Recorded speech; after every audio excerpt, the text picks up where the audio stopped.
திருப்பி சாயந்தர பூஜை. இந்த சாயந்தர பூஜை தான் சந்திகால பூஜைன்னு பேர்.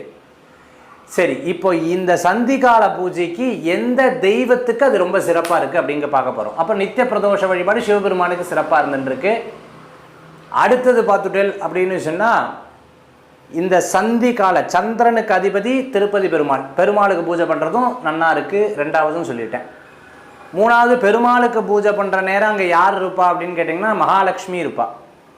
அப்போ லக்ஷ்மியை ஆராதிக்கக்கூடிய சமயம்னு, அதான் சந்தி நேரத்தில் வாசப்படியில் உட்காரப்படாது, சந்தி நேரத்தில் வெளியில் போகக்கூடாது, சந்தி நேரத்தில் நம்ம அபசகுணமாக விஷயங்களை பேசப்படாது அப்படின்னு பெரியவங்க சொல்கிறது உண்டு. அப்போ அந்த சந்தி காலத்தில் யார் வீட்டுக்கு வருவா அப்படின்னு கேட்டால் மகாலட்சுமி வீட்டுக்கு வருவா.